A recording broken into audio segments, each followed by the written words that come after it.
당신이 옳다라는 책에 보면 이런 내용이 나옵니다. 부모와 사이가 좋지 않은 17살 A 친구가 집에 들어가고 싶지 않은 날이면 밤거리를 배회하며 이 친구 저 친구에게 전화를 한다.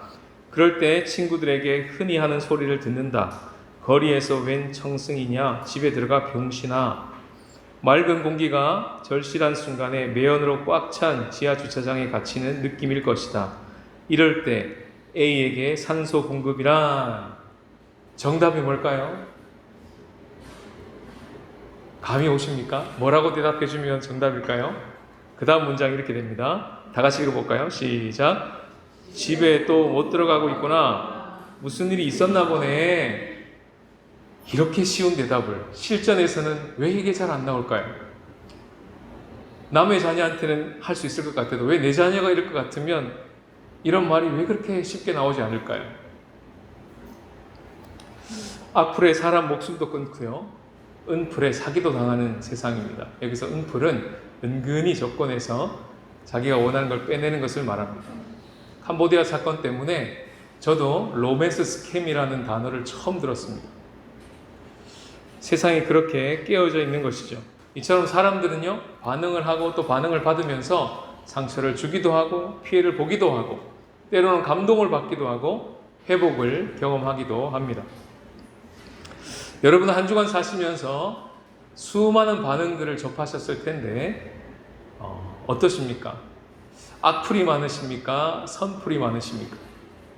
감동적인 기억에 남는 내 마음에 큰 울림을 줬던 반응은 한 주간 무엇입니까? 라고 묻는다면 생각이 나십니까? 오늘 본문에는요, 하나님의 선플이 나옵니다. 선한 리플인데요. 36장 15절에 보시면 하나님이 그의 백성과 그 거하시는 곳을 아끼사 부지런히 그의 사신들을 그 백성에게 보냈다. 하나님의 선플입니다. 거기에 대한 인간의 악플이 바로 다음 절에 나오는데요. 그의 백성은 비웃었습니다. 멸시했고요. 욕했고 그리고 결국 회복할 수 없게 되었습니다. 여기에 대한 하나님의 응답은 모라토리움을 선언하신 것입니다. 멈추는 것이죠.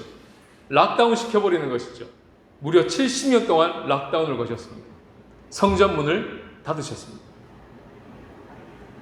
이유가 나오는데요. 21절을 새 한글로 읽어보시면 다 같이 한번 읽어볼까요? 시작. 예레미야의 입을 통해 주신 여호와의 말씀이 이루어진 것이다. 마침내 그 땅이 자기가 누려야 했던 안식년을 받아 누렸다. 땅은 황폐해진 기간 내내 쉬면서 70년을 채웠다. 땅이 그러면서 회복되었답니다. 땅이 받아 누렸어야 했을 안식년을 자기들이 챙겨 먹었답니다. 표현이 참 독특하죠. 그리고 난 후에 마지막 절, 역대하를 마무리하는 절이 2절 남았는데요. 하나님의 은혜로운 리플이 달립니다. 또 다른 은플이죠. 세상이 보여주는 은플과는 전혀 차원이 다른 은혜로운 리플, 예상치 못한 사람을 통하여 이방의 왕 고레스라는 왕을 통해서 유다 예루살렘에 돌아가서 성전을 건축하라 이렇게 명령이 떨어지면서 책은 끝이 납니다. 이것이 역대기가 가지고 있는 엔딩 스토리입니다. 열린 결말이죠. 하나님과 인간의 사이의 반응을 주목하면서 오늘 이 성전을 건축하라 하신 이 명령이 오늘 우리 공동체에게 각자 개인에게 무슨 말씀이신지가 선명해지고 또 풍성해지시기를 축복합니다. 첫 번째 메시지 다 같이 읽겠습니다. 시작. 예상치 못한 인간의 반응을 통해서 일하심을 믿으라. 오늘 본문에 보시면 두 왕을 비교하고 있습니다. 한 왕은 시드기야 왕, 유다 왕족의 마지막 왕입니다. 그 왕은요, 12절에 보시면 똑같이 선지자 예레미야가 여호와의 말씀으로 일렀음에도 불구하고 불순종했다 이렇게 시작합니다. 근데 방금 우리가 봤던 바사의 고레스 왕은요, 22절에 보시면 시작이 똑같아요. 바사의 고레스 왕 원년에 여호와께서 예레미야의 입으로 하신 말씀을 이루려고 하고는 그 말씀에 이 왕은 순종합니다. 역할이 완전히 바뀌었죠.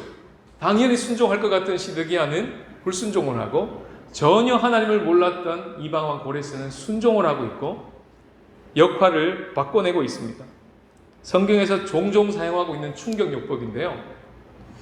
우리가 도전 골든벨에 보시면 84번, 85번 문제 글씨가 좀 작아서 보이실란가 모르겠습니다. 거기 보시면 선지자라 부름받은 누구요? 아브라함이 나오죠. 근데 그 아브라함이 예전에 했던 똑같은 범죄를 저지릅니다. 자기 살려고 자기 아내를 누이라 속이고 그 아내를 통해 자기 목숨을 살 길을 찾는 거죠. 그걸 몰랐던 이방원 아비멜렉은 그를 자기 아내로 맞아들이려고 했고 그것을 하나님이 막으셨어요. 꿈에서.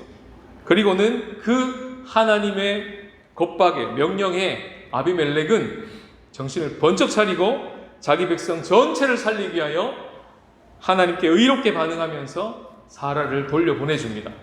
그러면서 은천계라는 대가 지불까지 하죠. 이것이 바로 창세기가 보여주는 첫 번째 역할 바꿈입니다. 은천계는요, 사람이 167년간 벌여야 할 돈입니다. 어마어마한 돈이겠죠. 벌금을 내도 당연할 이 판에 아브라함이 합의금을 받고 나왔습니다. 큰 돈을 손에 쥐었습니다. 대박 났다고 좋아했을까요? 성경 읽어보시면 이렇게 표현되어 있습니다. 바로 그 다음 절에 돈을 탁 받고는요, 아브라함이 아비멜렉을 위해 기도하니. 하나님의 말씀 그대로죠. 그는 선지자라 그가 너를 위해 기도할 거야. 사명이 회복된 것입니다. 아브라함이요, 돈 받고 깜짝 놀란 거예요. 영적으로 각성이 일어난 겁니다. 영적인 분기점이죠. 이처럼 뜻밖의 사람의 반응을 통하여 우리를 깨우시고 우리를 회복하시는 분이 하나님이십니다. 전 대만에 와서 그와 같은 뜻밖의 예상밖의 반응들을 많이 경험했는데요. 그 중에 가장 먼저 생각났던 것들은 성도님들이 목사를 목양하는 것이었습니다.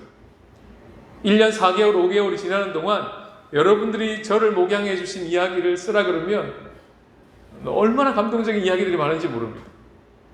그리고 마음에 성도님들이 보여준 대로 목양하면 되겠다. 그 마음이 참 많이 들었습니다. 지금 성도분 중에 한 분의 아버지가 갑자기 쓰러지셔서 한국으로 들어가셨습니다. 그렇게 되면요, 정신이 없게 됩니다. 낯선 환경에 노출되게 돼 있고 그 상황을 수습하느라 참 많은 에너지가 들게 됩니다.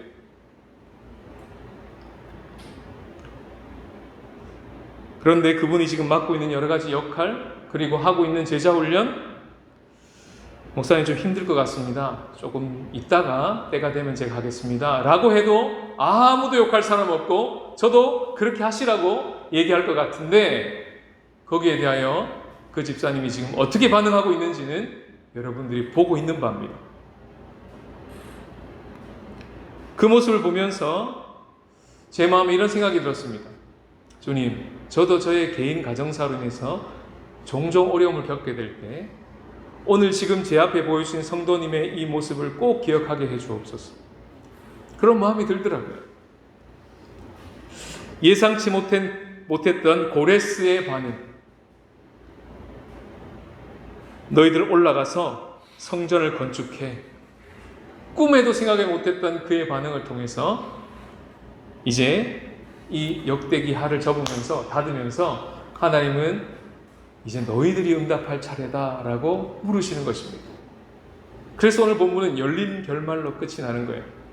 정말 올라갔는지, 올라가라 해서 진짜 올라갔는지, 성전을 건축하라 해서 진짜 건축했는지 나와 있지 않습니다.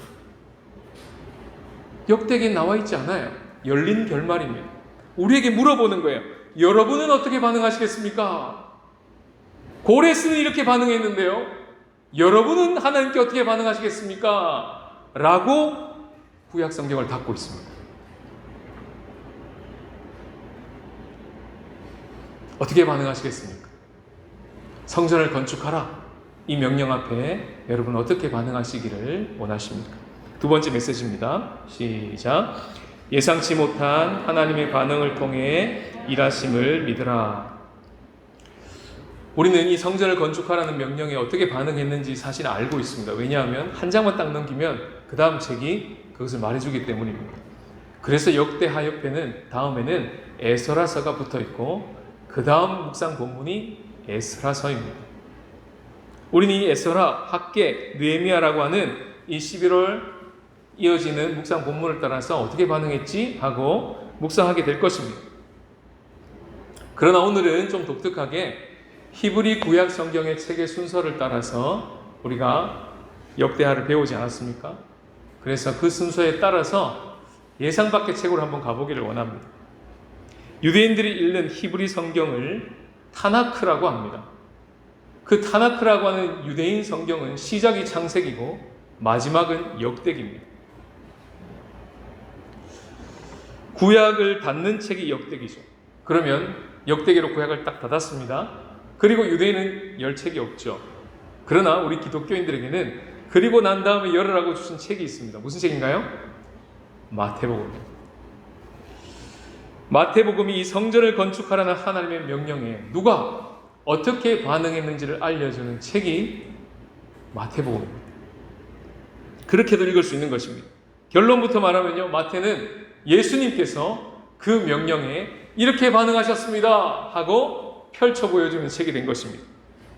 예상치 못한 하나님의 응답이죠. 질문도 하나님이 하셨고 답도 하나님이 하는 격입니다. 자문자답하시겠다는 것입니다. 마태가 마태복음을 서술할 때, 만들 때, 집필할 때 주변에 많은 구약의 자료들이 있었습니다. 그 중에서 특별히 역대기가 옆에 있었음이 분명합니다. 왜냐하면 그 역대기의 시작과 끝, 그 모티브를 그대로 마태복음이 따라하고 있기 때문에 그렇습니다. 역대기의 시작이 뭐죠? 족보입니다. 마태복음의 시작이 뭘까요? 족보입니다. 역대기의 마지막이 뭘까요? 성전을 건축하라 하면서 고레스 왕, 이방왕 고레스 왕이 명령을 내립니다. 마태복음은 어떻게 끝날까요? 만왕의 왕 예수 그리스도가 The Great Commission이라고 하는 대위임령이라고 우리가 너무나 잘 알고 있는 그 엄청난 명령을 예수님이 직접 하시면서 마태복음을 마칩니다. 마태가 먼저 제시한 족보, 그걸 보시면요, 오늘 역대기의 마지막 책에 나와 있는 성전을 건축하라, 그리고 응답을 어떻게 했는지 알게 됩니다. 마태복음 1장 11절 12절에 보시면요, 바벨론으로 사로잡혀갈 때 요시아는 여고냐와 그의 형제들을 낳으니라. 바벨론으로 사로잡혀간 후에 하고 낳고가 이야기가 이어집니다. 돌아왔다는 이야기가 있을까요? 포로기로 바벨론으로 사로잡혀 가고 난 후에 돌아왔다라 하는 이야기가 있을까요? 없습니다. 왜 안 넣었을까요? 몰라서 안 넣었을까요? 그렇지 않습니다. 신학적으로, 설교적으로 뭔가를 메시지하고 싶었던 거예요. 그건 바로 아직도 이스라엘 백성은 여전히 포로기입니다. 이 말을 하고 싶었던 것입니다. 바벨론으로 사로잡혀간 후로 아직 돌아오지 못한 족보를 만들어낸 것입니다.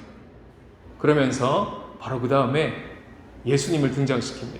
그리고 그 예수의 이름을 소개하기를 이 예수가 자기 백성을 그들의 죄에서 구원할 자이십니다 하고 소개해냅니다. 문맥으로 읽으면 뭘까요? 포로기에 아직도 사로잡혀 나오지 못하고 있는 그 사로잡힌 자를 이제 바로 이분이 데리고 나오실 겁니다. 그게 죄를 사하는 것입니다 라고 읽으라는 것입니다. 역대하와 같이 읽으면 이렇게 읽히게 되는 것입니다. 그 문맥 속에서 예수님이 바로 바벨론 포로기의 마침표를 찍으실 분이십니다. 바로 그분이십니다. 이제 그분의 반응을 보여드리겠습니다 하고 마태복음을 시작하는 것이죠. 사로잡혀 있는 자들, 아직 포로기에 머물러 있는 자들이 언제 돌아와서 예루살렘에 입성할까요? 마태복음에서는 그것은 바로 한참 지난 마태복음 27장 52, 53절에서 돌아옵니다. 다 같이 읽겠습니다. 시작. 무덤이 열리며 자든 성도의 몸이 많이 일어나되 예수의 부활 후에 그들이 무덤에서 나와서 거룩한 성에 들어가 많은 사람에게 보이니라. 이 말씀은 마태복음에만 나오는 독특한 자료입니다. 예수님이 십자가 지시고 부활하실 때 무덤에서 잠자던 자들이 일어났어요. 그리고 그들이 저벅저벅 걸어서 자기 집으로 간 게 아니고 거룩한 성 예루살렘으로 들어갔습니다. 그걸 마태는 일부러 기록하고 있어요. 이때 포로기에 잡혔던 자들이 비로소 유다 예루살렘으로 돌아온 것입니다. 바로 이 지점입니다. 여러분들도 바로 이렇게 돌아오게 될 것입니다. 이야기를 그렇게 펼쳐나가는 것입니다. 마무리를 한번 볼까요? 예수님의 대위임령이 나오는 마태복음 28장 20절이죠. 18절부터 20절인데 두 개를 한번 비교해 보겠습니다. 대하 36장 23절과 마태복음 끝장 끝절은 너무나 닮아 있습니다. 비슷한 점을 세 가지만 찾아보겠습니다. 첫 번째는요, 둘 다 온 땅에 대한 권세가 나옵니다. 그리고 둘 다 가라고 명령했습니다. 그리고 둘 다 하나님의 임재에 대해서 언급은 하고 있습니다. 이것이 공통점입니다. 근데 차이점이 있습니다. 역대하에는 보시면 세상 만국에 대한 권세만 가지고 있지만 마태복음 끝에 보시면 그 예수님은 세상 만국의 권세만 가지고 계신 분이 아니라 하늘과 땅의 권세를 가지고 계신 분이십니다. 역대기에는 보시면 유다 예루살렘의 회복만을 생각하고 그려냅니다. 그러나 예수님은 모든 민족을 생각하면서 명령하고 계십니다. 역대기에 보시면 고레스가 하나님의 임재를 기원하고 있습니다. 그러나 마태복음 끝에 보시면 예수님은 기원하는 수준이 아니라 자신의 이름을 걸고 맹세하듯 약속하고 계십니다. 컨셉은 비슷한데 전혀 다른 차원이죠. 역대기가 옆에 있었던 것이 분명합니다. 그래서 이사야서는요 45장 1절에 보시면 고레스를 그리스도라고 표현합니다. 기름 부음 받은 자, 이게 히브리어로 메시아, 헬라어로 그리스도, 똑같은 말이죠. 그래서 마태는 마태복음 1장 예수님을 첫 절에 소개하면서 예수 메시아라고 소개하는 것입니다. 구약의 문을 닫으면서 등장했던 그 고레스는요 바로 신약의 문을 열고 나올 진정한 왕이 되신 그리스도, 그분을 예표하는 것이었습니다. 이것이 우리에게 주는 메시지가 뭘까요? 인간의 예상 밖의 반응으로는 우리가 포로기에서 나올 수 없습니다. 이런 말입니다. 시드기가 보여야 됐을 행동을 어머 고레스가 하고 있네. 와 충격이다. 나도 그렇게 살면 좋겠다. 충격은 받을 수 있지만 정말 그렇게 사라질까요? 그렇게 사라지지 않는다고 말씀합니다. 성경은. 충격 욕보만 받아서는 그렇게 우리의 삶이 쉽게 바뀌지 않는다고 성경은 이야기하고 있는 것입니다. 그래서 그 고레스보다 더 좋으신 왕이 오셔야 했습니다. 우리가 반응해내는 그 예상 밖의 반응보다 훨씬 탁월하게 반응하시는 분이 우리에겐 필요했던 것입니다. 그분이 예수 그리스도십니다. 그리스도가 예상 밖에 오셔서 보여주신 반응, 그분이 어떻게 성전을 건축하라 라고 하신 것을 그분이 어떻게 반응해내셔서 우리 가운데 풀어주셨는지를 이제 보게 되는 것이죠. 그 예수님의 이야기를 우리는 알고 있고 어떻게 이 성전을 건축하라에 우리는 반응할 수 있겠습니까? 아닌 것부터 확인해 보겠습니다. 아닌 것이 세 가지 있습니다. 첫 번째 아닌 것은요, 건축원금을 많이 내서 예배당 건축합시다. 이거 아닙니다. 두 번째 아닌 것은요, 여러분 이제 매주 모여서 주일 성수 꼭 잘하는 교회 됩시다. 이 정도의 메시지도 아닙니다. 유대인들은요, 이 메시지에 어떻게 반응했냐면요, 더욱 할례를 지켰고요, 더욱 안식일을 지켰고, 더욱 정결례를 행했습니다. 그런 행동을 통하여 유대인과 이방인을 갈라놓았고, 거기서 구원이 있다, 아니다, 없다, 있다를 갈라놓았습니다. 그래서 그들은 끊임없이 행위의 크레딧을 쌓아서 구원을 받으려고 했습니다. 그것도 아닙니다. 이 세 가지는 전부 유대인들이 했던 반응입니다. 이렇게 성전을 건축하고 나면 예수님이 오셔서 뭐라고 하실까요? 이렇게 말씀하실 겁니다. 너희가 이 성전을 헐라. 내가 사흘 만에 짓겠다. 실제로 예수님은 그 말씀 때문에 십자가에 돌아가셨습니다. 이게 제목입니다. 신성모독죄. 예수님은요, 요한복음 2장 21절에 보시면 자신은 성전으로 온 자라고 소개합니다. 그리고 마가복음 14장 58절에 보면 사흘 동안 일으킬 그 성전은 하나님의 손으로 지은 성전, 사람의 손으로 지은 성전이 아니라 하나님의 손으로 지은 성전이라고 얘기를 하고 있습니다.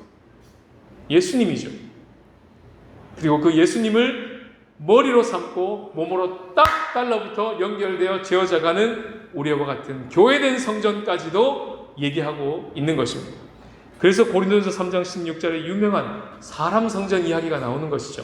다 같이 읽겠습니다. 시작. 너희는 너희가 하나님의 성전인 것과 하나님의 성령이 너희 안에 계시는 것을 알지 못하느냐. 이제 우리는 이걸 잘 알죠? 너무나 잘 압니다. 아, 우리가 성전이구나. 이게 성전이 아니고 이거는 예배당이라고 하는 것이구나. 이제 이걸 가지고 성전이라고 하면 안 되겠구나. 우리는 이미 잘 알고 있습니다. 중요한 것은 우리가 어떤 성전으로 건축되어져야 될 것인가? 바로 이 질문입니다. 그것이 바로 오늘 예수님이 이루신 일과 예수님이 하신 말씀에 근거하여 선명해진다는 것이죠. 아닌 것과 예수님이 말씀하신 맞는 것을 비교해 보면 더 선명해집니다. 성전을 건축하라는 그 명령은 이런 것이었습니다.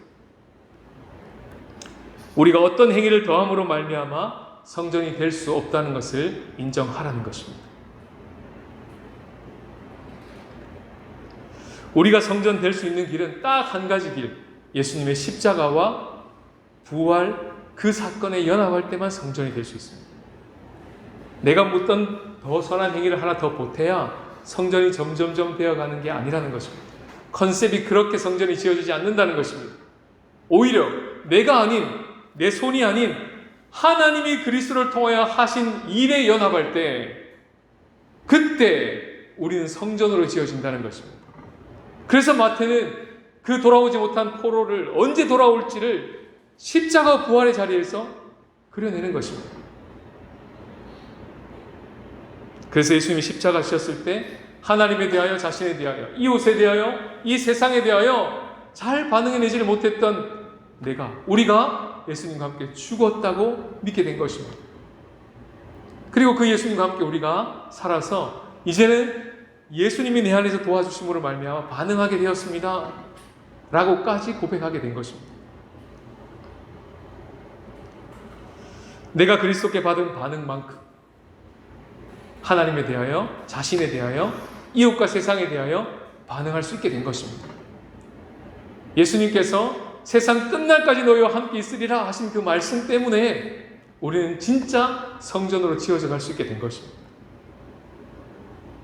그래서 우리는 이제 뭔가를 더 잘해야 되겠다.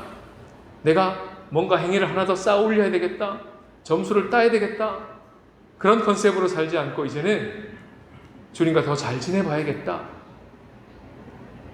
포인트가 행위에서 관계로 옮겨가는 것이죠. 그러면 더 놀라운 행위가 나오는 겁니다. 상상할 수 없었던 내 안의 반응이 나오기 시작하는 것이죠. 그래서 구약에 보시면 창세기에 시작할 때 역할 바꿈의 이야기를 가져오시고 구약을 마지막 마무리하면서 고레스와 히스기야의 역할 바꿈을 또 얘기하시면서 그렇게 구약을 시작하시고 끝마쳤었던 예수님, 하나님은 그 역할 바꿈의 진정한 모습은 바로 신약의 예수 그리스도다라고 말씀해 주시는 것입니다. 그분이 역할 바꿈을 진정 해내신 것입니다. 우리 옷을 입고 그분은 죽으셨고 우리처럼 죽으셨습니다. 그러나 우리는 그분의 옷을 입고 그분처럼 지금 살고 있습니다. 이게 성전으로 건축되는 겁니다. 우리는요, 은 1000개로 가려질 사람들이 아닙니다. 70년을 쉬어도 이 땅이 회복될 그럴 땅이 아닙니다.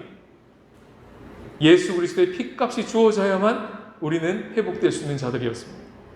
하나님 그분이 전부가 부어져야 이 세상이 회복될 수 있는 그런 땅이었습니다. 그래서 사도행전에 보시면 교회를 이렇게 말합니다. 자기 피로 사신 교회, 피값 주고 사신 교회가 우리들입니다. 바로 이 교회로 세워져 가는 것이 성전을 건축하라 하신 주님의 명령에 우리가 제대로 반응하는 것입니다. 또 고레스의 명령을 완성하신 예수님은요, 마지막 대위임령을 하시면서 너희들은 모든 민족 어디든 갔을 때 예배 잘 드려라, 주일 성수 꼭 해라, 이렇게 대위임령을 말하지 않으셨습니다. 어떻게 말씀하셨습니까? 가서 모든 민족을 제자 삼으라 그러셨습니다. 그럼 성전을 건축한다는 것이 무엇일까요? 화요 산말기회 때도 그 나눔을 잠깐 했었는데요. 지금 우리가 이렇게 대그룹으로 모여서 예배드리는 것은 너무나 중요합니다. 그러나 모든 민족을 제자를 삼는 이 말씀이 실제가 되는 현장은 이 자리가 아닙니다.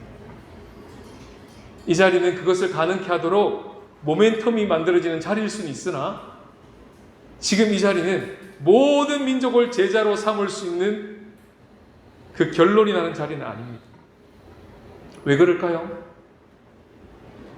서로들 너무 많이 떨어져 있기 때문에 그렇습니다. 저와 지금 여러분들의 거리가 한 6m, 10m는 됩니다. 그럼 뭘 모를까요? 한 주간 살면서 지난주에 들은 말씀을 가지고 내가 어떻게 살아냈는지, 어떻게 실패했는지, 어떻게 주님 말씀에 순종했는지 모릅니다.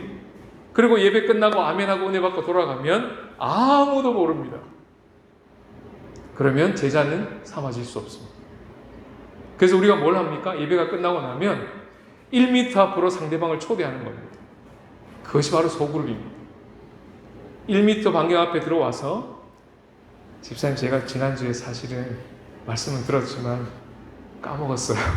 하나도 실천한 게 없습니다. 죄송합니다. 나눌 게 없습니다. 이렇게 말함으로 제자가 삼아집니다. 이 나눔이 필요한 겁니다.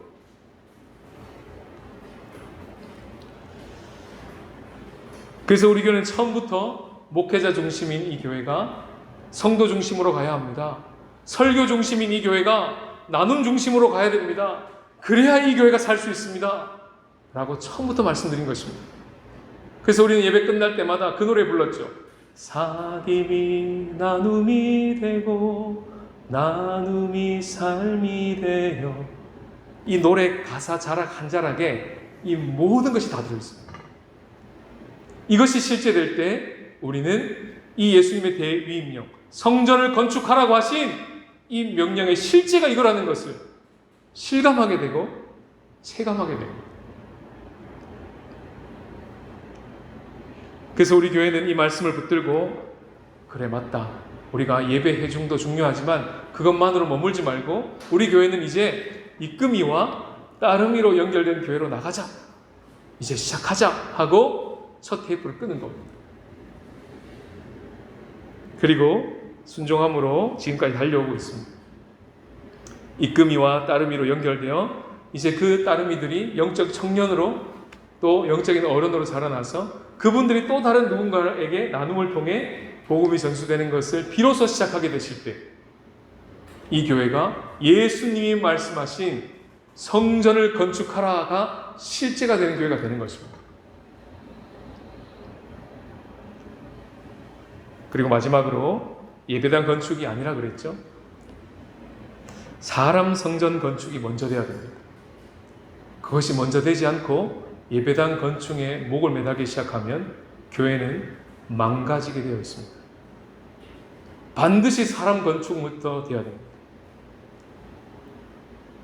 우리가 매주 부르고 있는 파송의 노래가 바로 그것을 얘기해 줍니다. 에베소서 2장 21절 22절에 보시면 1년 전 리트릿 기억나시죠? 서로 연결하여 함께 지어져 가는 겁니다 라고 함께 나누었습니다.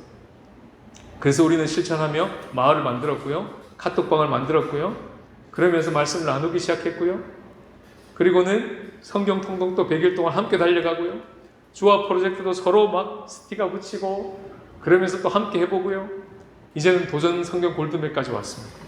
이것도 역시 혼자 하지 않고 함께 하고 있습니다. 왜요? 서로 연결하여 함께 지어져 가는 거죠. 이때만 성전이 될 수 있으니까요. 혼자서는 아무도 할 수 없으니까요. 그래서 한번 해보자는 겁니다. 그리고 1년을 달려오신 것입니다. 그리고 지금 주변에 참 아름다운 성전들이 지어져 가는 것들을 여러분들이 지금 보고 계신 것입니다. 말씀을 준비하면서 성전을 건축하라, 이 말씀이 무슨 말씀인지 알게 되었습니다. 아, 교회가 되라는 것이구나 깨달았습니다. 그리고 한 구절이 탁 하고 떠올랐어요. 성경에서 교회를 설명하는 가장 유명한 구절입니다. 우리가 성찬식을 할 때마다 부르는 노래인데요. 다 같이 한번 읽어보겠습니다. 시작. 교회는 그의 몸이니 만물 안에서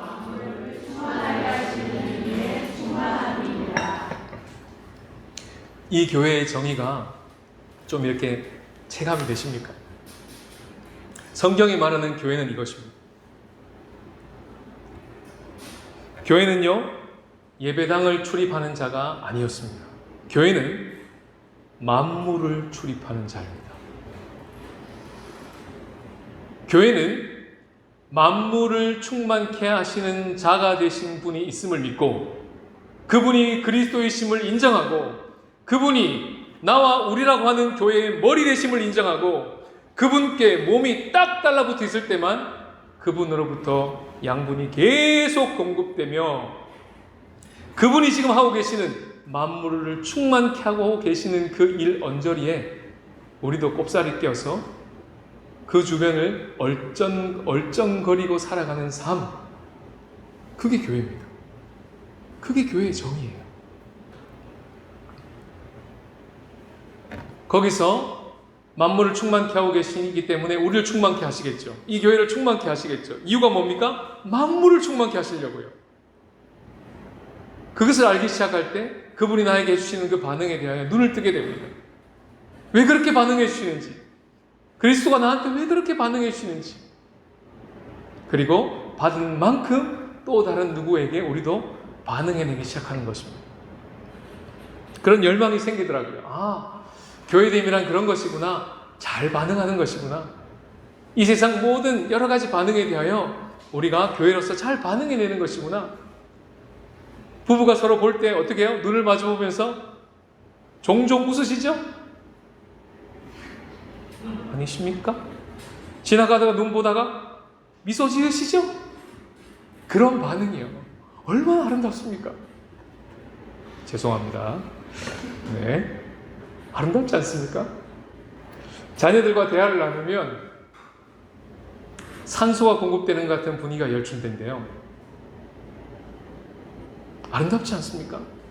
교회됨이 그런 거라는 겁니다. 우리 성도님들이 가 있는 직장에서 우리 성도님과 일하면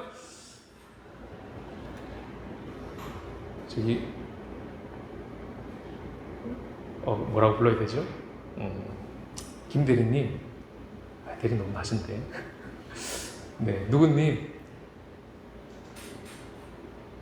저의 직장의 동료 누구랑 당신이랑 일하는 게 참 신이 난다고, 참 좋다고, 고맙다고.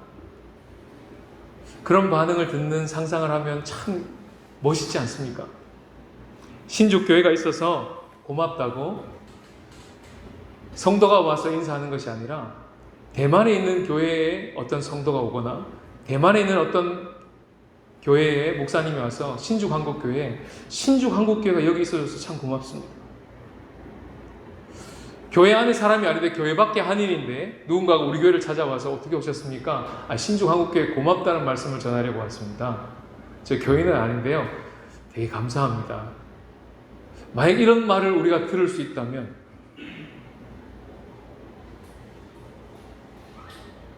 제가 여기 와서 이미 그걸 들었어요. 이미 주베이 장로교회 담임 목사님이 처음 보는 저한테 고맙다 그러더라고요. 깜짝 놀랐습니다. 왜 있어 뭐. 목사님이 한국 교회가 대만의 교회가 어려울 때 큰 돈을 헌금한 걸 알고 있습니다. 그래서 감사합니다 하고 처음 보는 저를 얼마나 도와주시려고 하고 지금도 도와주려고 하는지 몰라요. 제가 그 혜택을 받고 있습니다. 이미 그런 전례가 있어요. 신주한국교회가 그런 교회입니다. 그렇게 시작된 교회예요.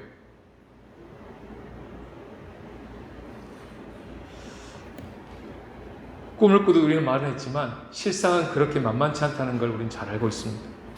막상 직장에 들어가고 가정에 들어가고 자녀와 이야기하기 시작하고 동료들과 일하기 시작하고 이 세상 사람들, 대만 사람들 일하고 대화하기 시작하고 교제하기 시작해 보면 그런 반응 나가기가 쉽지 않다는 걸 알게 됩니다.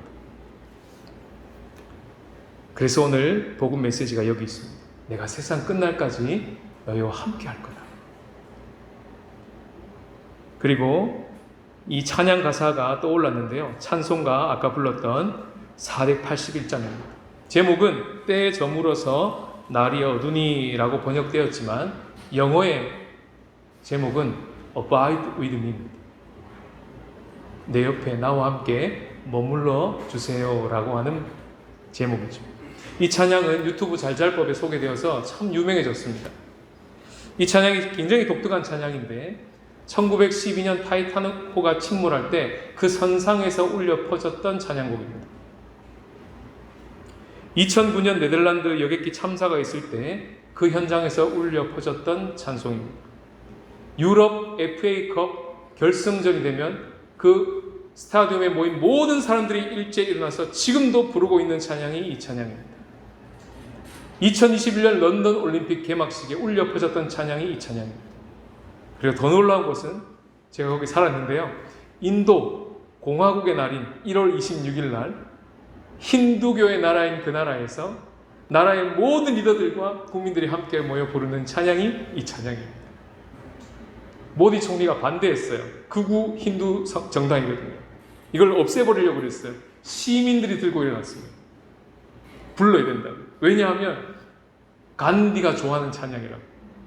그리고 다시 부르게 되었습니다. 2021년부터. 놀랍지 않습니까? 정말 예상 밖의 사람의 반응이지 않습니까? 종교와 민족을 뛰어넘고 축제의 순간이나 재난의 순간이나 불러졌던 이 노래 Abide with me, 이 노래 가사를 잠잠히 묵상하시면서 한번 불러보십시오. 이 노래 가사를 만든 분은 오늘 우리에게 주어진 이 복음 메시지, 내가 그렇게 반응하기 너무 힘들지만 그래서 성전을 건축하라는 이 말씀이 나에게 너무 부담스러운 말이지만 그것을 이루어내시려고 오신 그리스도, 그분이 나와 함께 하신다면 가능하겠습니다. 그 믿음을 가지고 만든 가사입니다. 오늘 주신 말씀을 기억하면서 Abide with me를 같이 고백하면서 주님 앞에 나갔으면 좋겠습니다. 함께 찬양하시겠습니다.